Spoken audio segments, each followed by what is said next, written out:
ही इयत्ता तिसरी या वर्गात शिक्षण घेत असलेली विद्यार्थी तिन्ही आहे. आजच्या कार्यक्रमाचे अध्यक्ष महोदय व येथे खाली बसलेली वडीलधारी मंडळी, बंधू भगिनींनो, मी आज येथे भाषण करणार आहे ते तुम्ही शांतचित्तेने ऐकावे हीच विनंती करते.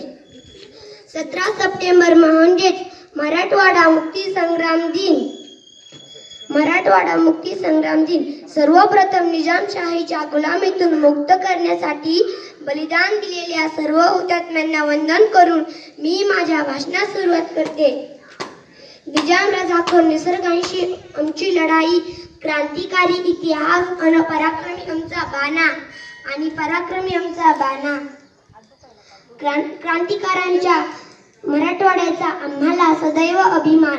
क्रांतिकारांच्या मराठवाड्याचा आम्हाला सदैव अभिमान. राष्ट्रभक्ती उन्नतीसाठी नेहमीच आमचा थाटकणा. राष्ट्रभक्ती उन्नतीसाठी नेहमीच आमचा थाटकणा.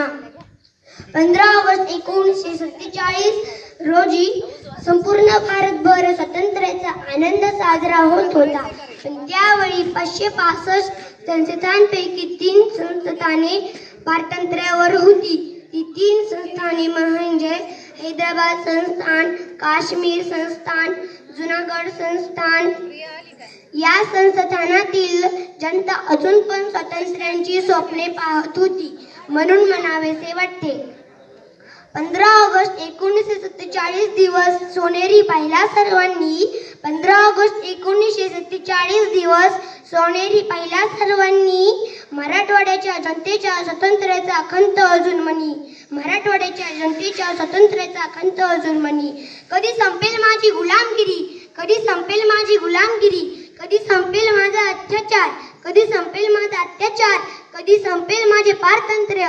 यासारखे असंख्य प्रश्न माझ्या मराठवाड्यातील जनता नियतीला विचारत होती. आपण सर्व एकच भारत मातेची लेकरं, काहींना एक नाही व काहींना वेगळं नाही असे का बरे? असा प्रश्न मराठवाड्यातील देशभक्तांना, शूरवीरांना यातूनच निर्माण झाला. मी माझे भाषण संपविते. जय हिंद, जय महाराष्ट्र.